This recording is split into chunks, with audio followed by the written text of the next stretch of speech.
Mental illness is something that impacts everyone. Whether that be through family, friends, or peers, everyone has seen the devastation that can come from mental illness.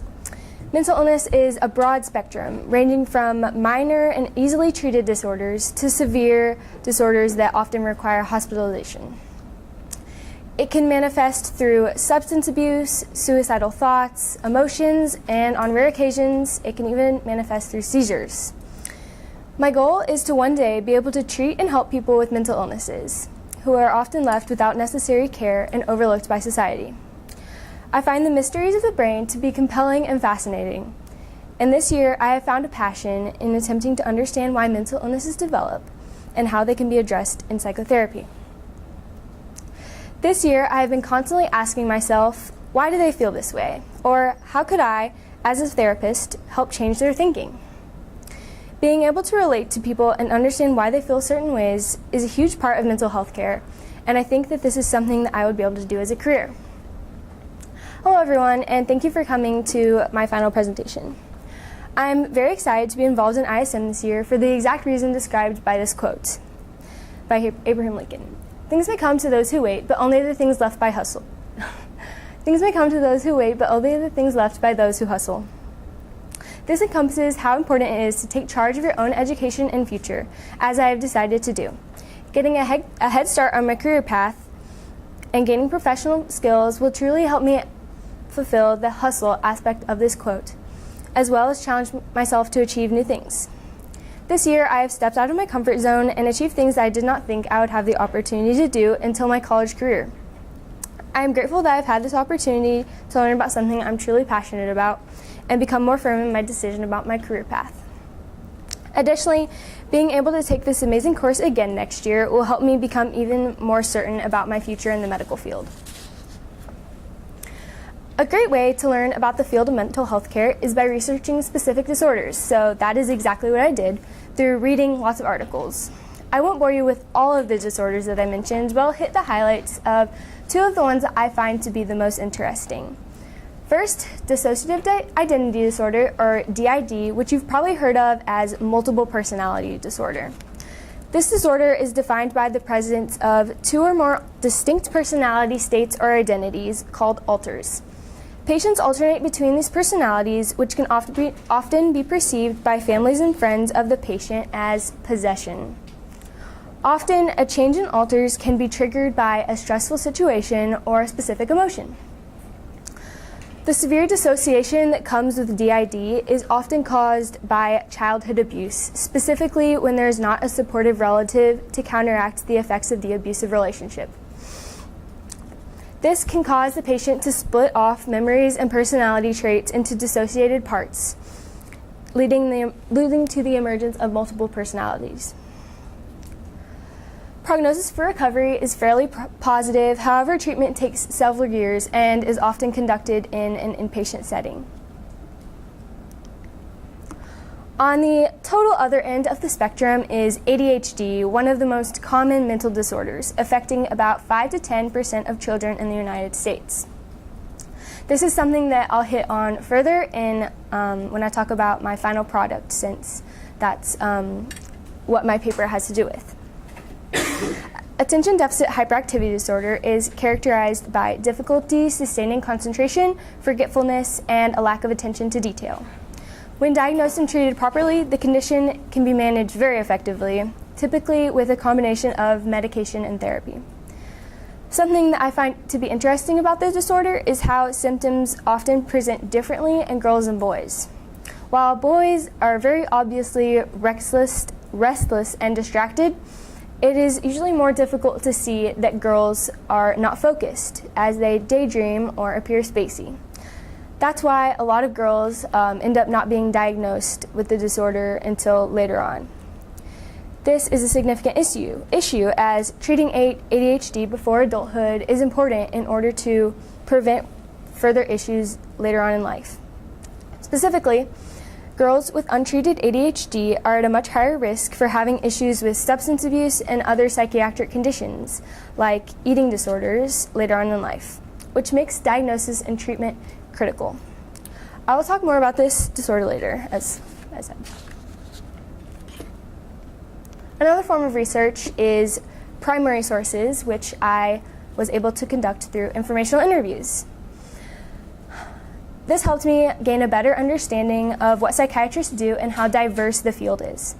I was lucky enough to be able to conduct 7 informational interviews this year, so I will only go into depth about a few of them. First, I interviewed Dr. Tayaba in order to gain a better understanding of child psychiatry as a specialty. In this interview, Dr. Tayaba emphasized the importance of persistence in order to be successful during medical school. She also discussed how it is important to see the career as a way to help people and to make an impact on people's lives. Often these days, doctors are distracted by the financial aspect of their career and lose sight of what is truly important, helping their patients. Dr. Tayaba also discussed how a fellowship in child psychiatry is a great way to improve your knowledge of the field, even if you're not planning on becoming a child psychiatrist. It helps you develop a better understanding of childhood development, which often is the root for adult psychiatric conditions. So going through this child psychiatry training not only better helps understand children and why they have issues, but also helps you develop your understanding of the causes of mental illnesses in adults.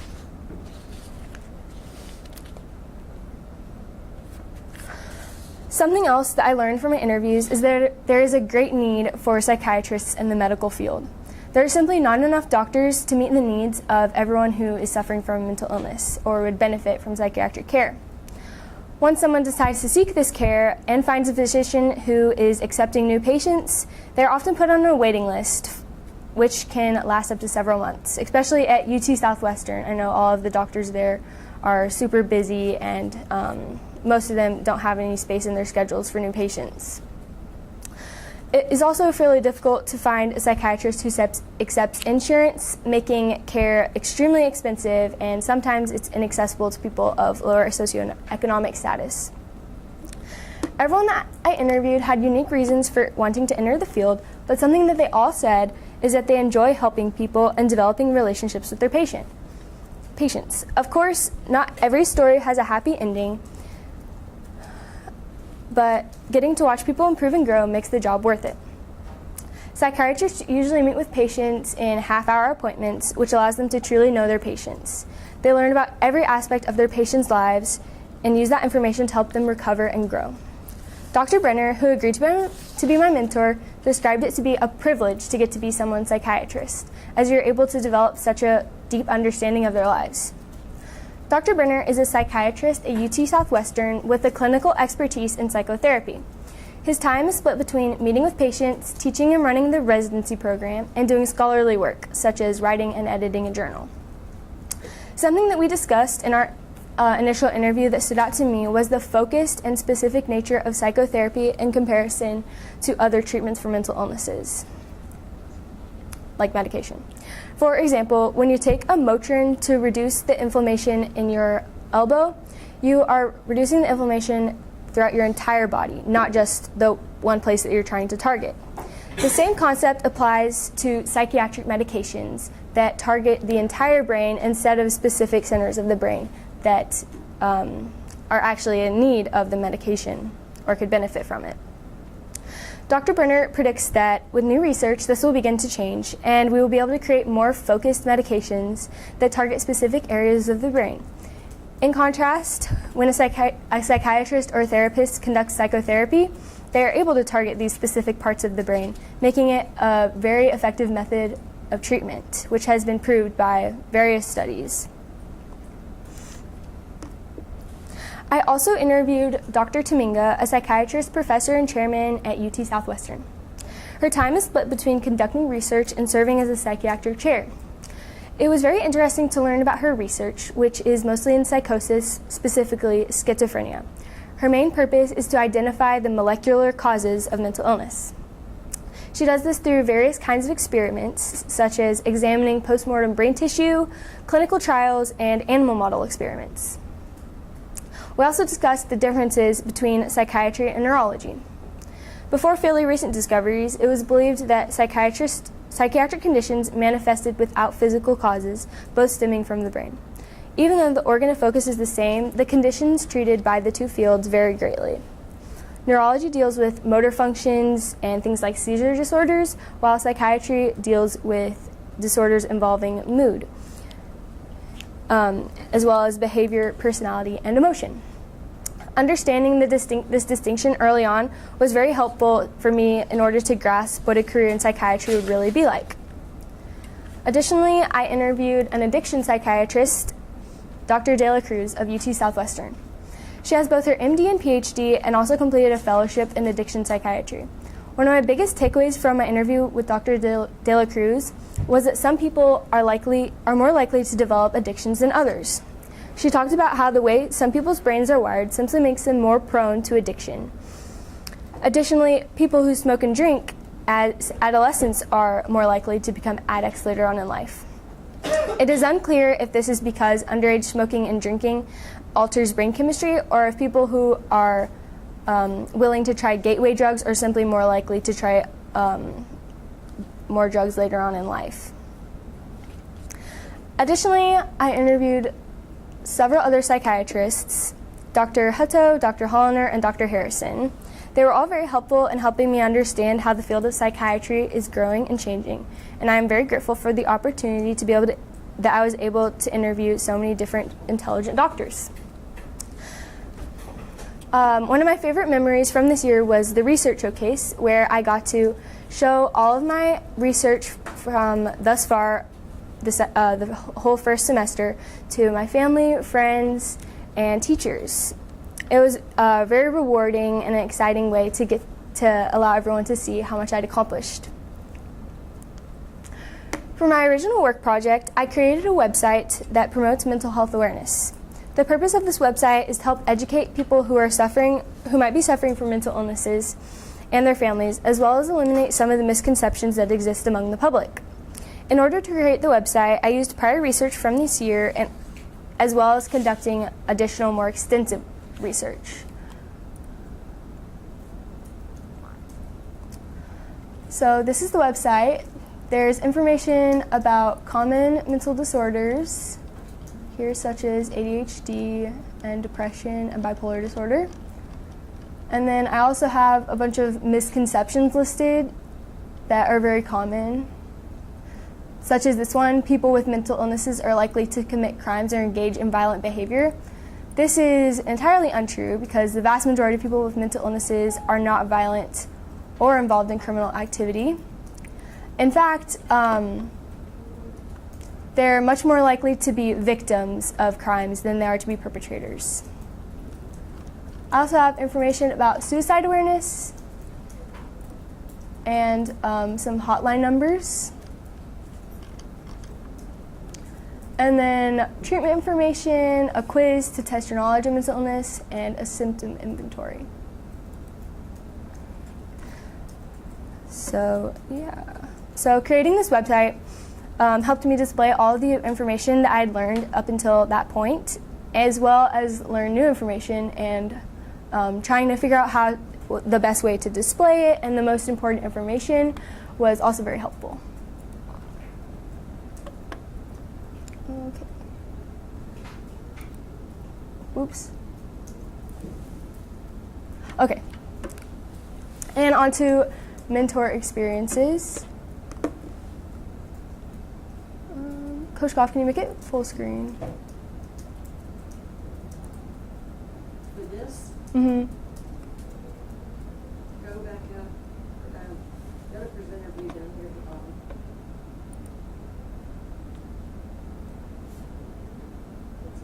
Oh, go to full screen. Try that. Where?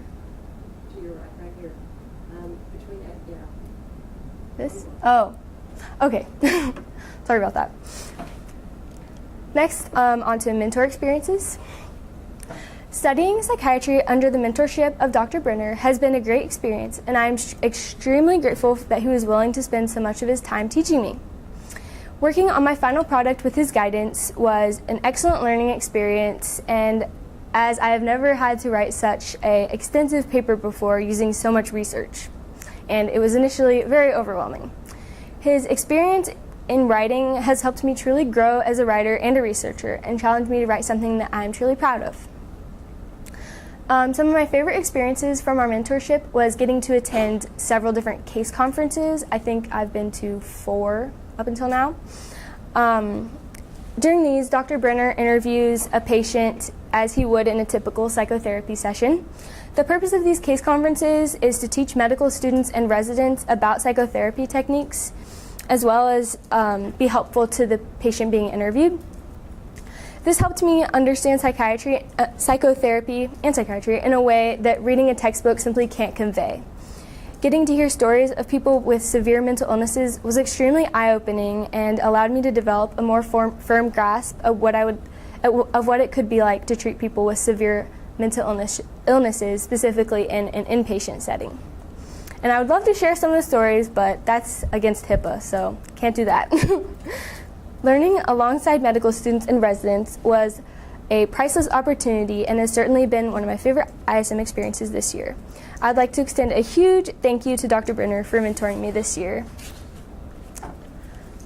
Now I'll talk about my final product. So for my final product this year, I decided to write a paper about the variation in ADHD prevalence worldwide and explore the reasons why this variation exists. The first step was to familiarize myself with the topic, so I did a lot of reading about basic information about ADHD from textbooks and articles that Dr. Brenner gave me.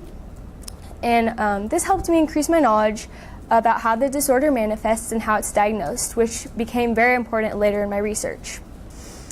Next, I began looking for sources that related more specifically to my topic of interest. Learning how to navigate PubMed and Google Scholar was a little bit difficult, but eventually I was able to find a lot of articles that related to ADHD prevalence. I spent hours reading these articles and taking notes, and which took quite a bit longer than I expected. But then, after I finished, I was able to begin the writing process. I started by creating an outline, which Dr. Brenner edited and approved, and then I began writing. Writing was a lot of trial and error since I've never written a paper of this magnitude with so much research before. Dr. Brenner helped me a ton throughout the entire process, and I certainly wouldn't have been as successful without his guidance. My paper is focused around the differences in ADHD prevalence worldwide and why this variation exists. After evaluating all of the prevalence statistics and studies that I found, I analyzed the potential reasons for these differences. I'll set the stage by explaining why this information is relevant to the medical field. ADHD is one of the most common mental disorders, and like I mentioned before, the disorder is characterized by overactivity, inability to concentrate, and impulsivity. It disrupts learning, often causing issues in school, and can also lead to behavioral problems at home and in the classroom. Managing these symptoms is important in order to allow students to excel academically and socially. Many studies have been conducted to determine the prevalence of ADHD, but there is still much that is unknown about what factors contribute to higher ADHD prevalence rates in certain geographic locations than others. Reported prevalence rates of ADHD throughout the world vary from as little as 3% to as high as 20%. Oftentimes, the reason for these differences can be attributed to variations in methodology, but there are likely other factors that can cause the disorder to have a higher rate of diagnosis in certain populations, such as genetics, criteria for diagnosis, and environmental factors, to name a few. Diagnosis and treatment is critical in order to prevent problems from escalating later on in life. And understanding why these differences in prevalence exist will help increase knowledge of the disorder in general and add insight into what factors are the greatest causes. Exploring variation in prevalence will increase the understanding of how the disorder can be detected and targeted through treatment. Some of the conclusions that I was able to draw include that the prevalence of ADHD is generally consistent through North America and slightly lower in Europe, with a few exceptions such as Germany, which seems to have a rate similar to America. A recent study used to compile data from worldwide studies to find the worldwide prevalence of ADHD found a prevalence rate of 3.4%, while another found 5%. I relied more on the second statistic since it seemed to be more in line with other studies that I had found.